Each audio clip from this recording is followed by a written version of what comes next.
পয়গম্বর ঈসা আলাইহিস সালাতু ওয়াস সালাম রাস্তা দিয়ে হেঁটে যান, পাশেই তিনি দেখতে পেলেন এক কবরের মধ্যে আযাব হয়। পরক্ষণে ফেরার সময় আবার তিনি দেখলেন ওই কবরের মধ্যে আযাব হয় না, জান্নাতের বিছানা বিছানা দেওয়া হয়েছে, জান্নাতি পোশাক দেওয়া হয়েছে, জান্নাতের ঘ্রাণ কবরের সাথে সংযোগ করে দেওয়া হয়েছে, জান্নাতের সাথে সুসম্পর্ক করে দেওয়া হয়েছে, জান্নাতের সাথে সংযোগ করে দেওয়া হয়েছে।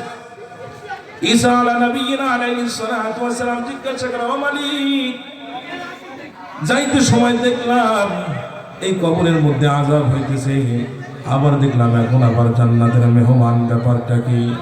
আল্লাহ পাক রব্বুল আলামিন জানায় দেন, ওই গোলাম যখন দুনিয়া থেকে চিরবিদায় হয়ে চলে আসে, তার একটা সন্তান ছিল। সে স্বামী আর স্ত্রী পরামর্শ করেছিল, সন্তান যখন বড় হবে ওই সন্তানকে দিতে হবে, মাদ্রাসায় দিবে। স্বামী প্রস্তাব দিয়েছে, স্ত্রী অ্যাকসেপ্ট করেছে, বলে হ্যাঁ ঠিক আছে। আছে না নাই? অনেক ক্ষেত্রে মা বাবা যখন সন্তান পেটে আসে তো মা বাবা পরামর্শ করে বড় হলে ডাক্তার বানাবে, ইঞ্জিনিয়ার বানাবে। আর যাদের মধ্যে আল্লাহ পাক রব্বুল আলামিন দ্বীনের সহি সহজ বুঝ দান করেছেন, তারা বলে যে না, আমরা আমাদের সন্তানকে সর্বপ্রথম হক্কানি রব্বানি আলেমে দ্বীন হাফেজে কোরআন বানাবো। ঠিক কিনা ভাইরা? উভয়ে পরামর্শ করছে।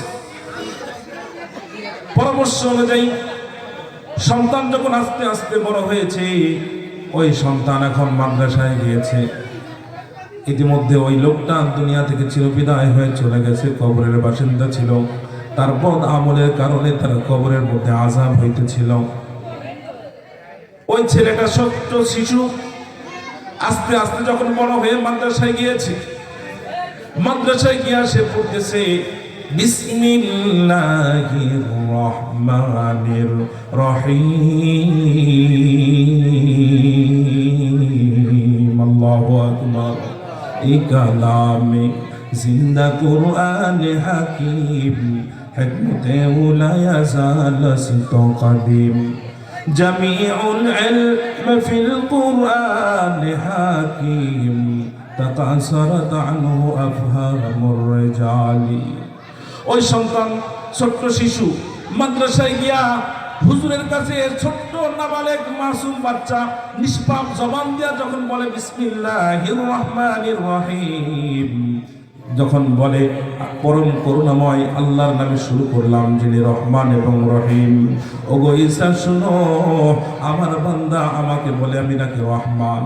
আমার ওই ছোট্ট মাসুম বাচ্চা তার নিষ্পাপ জবান দিয়া বলে আমি নাকি মাসুম, আমি নাকি রহমান, আমি নাকি রহিম।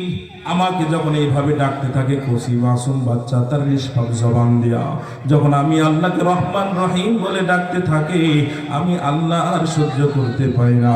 আমি আল্লাহ ওই ছোট্ট মাসুম বাচ্চার অভিভাবকের কবরের আযাবকে মাফ করে দিয়েছি। সুবহানাল্লাহ। ইয়া ইলাহি तू मेरा माशूक है, या इलाही तू मेरा माबूद है।